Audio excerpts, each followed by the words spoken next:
Hey guys, how you doing? Today we're going to be looking at this mini pocket digital video camcorder from Conbrov. Okay, so this is the Conbrov Super Cam, and it's a mini digital camera. It features a one press record, features 8 hours of continuous recording with a 120-degree wide angle lens. Multiple clips can be fixed onto jacketing and other clothing. Features a high def and D1 resolution with a changeable battery and a security mode, which in effect is a password to keep your video clips secure. And the camera supports 2 SD cards, one internal and one external, and they can both be up to 32 gigabytes in size. The video format is AVI, has a 5 megapixel CMOS sensor inside, and that works in conjunction with motion JPEG compression. The audio format is PCM. Auto file overwrite is available, so you can use this as a dash cam. The LCD is 1.5 inches in size, and the resolution of the camera is 1280 by 720, or you can downscale it to D1 at 848 by 480 with a maximum frame rate of 30 FPS with audio. Okay, inside the box we have the plug, which you can use to charge. We have the little USB lead which plugs in between the plug and the camera itself. Next out we have a small badge which just says reminding you're in camera. Now remember, this is a Chinese product, so I don't propose to use that in England because, to be fair, it doesn't really make sense. And then I have an external clip which you can use to cover the LCD of the camera and clip it onto your clothing. We have the battery, which is pretty much a standard size Nokia battery. If you're familiar with Nokia phones from the early part of 2000s, then you'll know all about those batteries. Next we have a product card from Conbrov itself, which just talks about the warranty, and we've got a support email address at the bottom there, and a fairly decent instruction manual comes out next. We'll just have a very quick flick through this. So we've got some contents on the front, what we should expect to see in the box itself, how to set the camera up. We've got a quick start guide there. Then we move on into the 360-degree clip, system setup, the G sensor, because we can turn the camera 180 degrees or 90 degrees and the screen will rotate. We can set up the time. We can record audio. We can put a date stamp on and picture setup. Next we can have a look at the photo instructions, and that's pretty much it. And lastly we'll have a very quick look at the camera itself. Just come right in, wrapped in this security bubble wrap, and it has 2 LCD protectors on, one on the LCD itself and one on the reverse of the camera, which is on the lens. The 360-degree clip is a little stiff, but you basically turn it by pinching it at the top and just moving it round to the left or the right. We've got a few buttons on the bottom there, and on the left hand side of the camera we've got a USB port and the external SD card slot. Looking at it from the front, we've got the lens, we've got a quality control sticker at the top and the Conbrov logo on the front. Top of the camera we have the power on off button that is also used to start and stop recording. Next we're going to have a look and see how we put the battery in. So we pick the camera up and slide the front cover off like this. That's just a thin plastic cover, and then the Nokia style battery just goes in. You can see the 3 pins at the top there, they connect with the battery, and the 3 pins on there. Before I put that in, I'll show you the internal micro or mini SD card slot. Just using a nail or something similar, you can pull that slot back and that reveals the micro SD card slot for the internal SD card. Now that that flap is up, I can take a micro SD card, place it in the slot. We then put the metal flap back down and slide it back towards the external SD card slot, and that will lock it in place. I can now put the battery in place and slide the cover back on. Now that's in place, the camera is pretty much ready to go. We'll just show you the external SD card slot on the side there, which is next to the USB port, which you can use for charging. Okay, the camera is now ready to go, so we'll just remove the screen protector there, and then a 3-second or more press of the power button on top turns the camera on. We get a welcome screen which says Super Cam, and then we're into the main screen of the camera. Top left there we can see we're in video mode. The next icon along says that the SD card is missing. That's because it's showing on an external card at the moment, and I put it on internal. HD means we're in high def mode, and then we've got the remaining power. Press of the M button on the bottom left hand side changes the mode, and we can change from video to photo. And then along the bottom we have the date and the current time. Now there are 2 ways to start and stop recording. You can either press the power button once with a short press, and that will start and stop it, or you can use the OK button in the middle of the row of buttons on the bottom of the camera.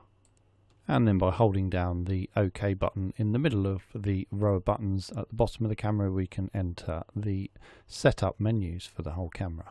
Now the first icon is a wrench, and that's the system settings.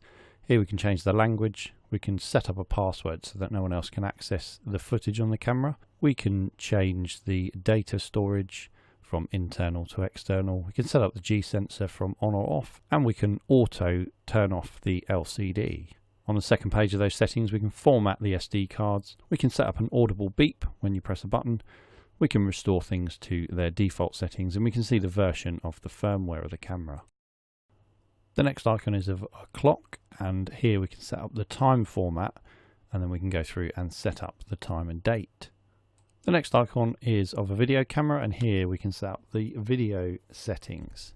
So we can change things like frame rate, video resolution, video length, whether or not to recycle record, whether or not to record the audio, and whether or not to display the time stamp. The next icon across is of a camera, and here we can set up the picture quality, so we can do picture resolution, quality, the capture mode, and again whether or not to display the date and timestamp. Then the very last icon is where all of the stored footage is kept. Now this is marketed as a pocket high definition camera, so it shouldn't weigh too much, and it weighs about 88 grams, and that's with the battery and the internal or external SD card included. Size wise, has a length of about 3.5 inches, a width of about 2.5 inches, and then a thickness of a little bit under an inch. Okay, well that's pretty much it for the camera. So what I thought I'd do now is show you some footage from the camera itself. And the easiest way I thought I'd do this is just by putting it into the mobile phone holder that I've got in my car, and show you some footage in a dash cam style way.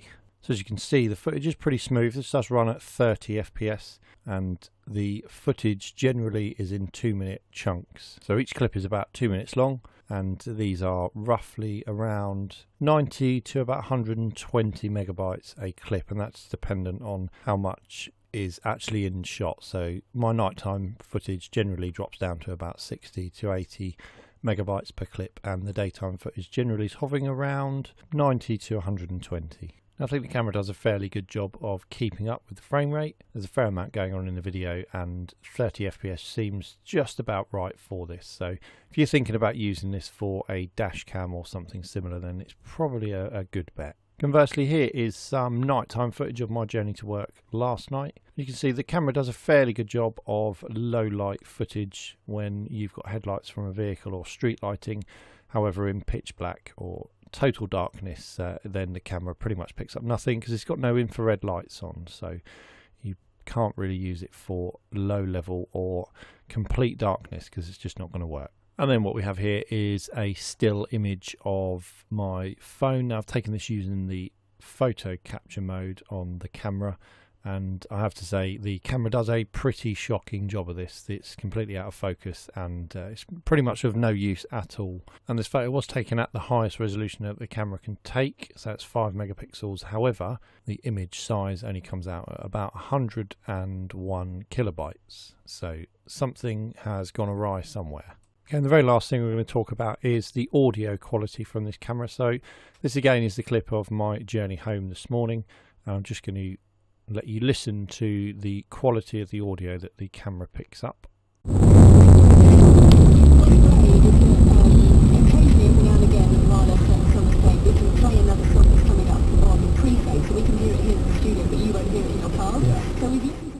So from that you can see that the audio quality of the built-in microphone on the camera is not great. However, that being said, you can still make out what the presenters are saying on the radio, so you will still be able to make out what people say to you if you were to use this camera for a security purpose or something similar. Okay, that was the Conbrov HD90 Super Cam. It's currently on sale on Amazon for $69.99, but you do get a 14% discount, and it's on sale at the moment for $59.99, and it also comes with Prime delivery if you're a Prime member. So overall, it's not a bad camera. It is a Chinese product, remember. However, I'm just not sure of the quality of the image that the camera puts out, both in terms of the video and the photos. And for that reason, I think $59.99 is a little bit steep for this camera.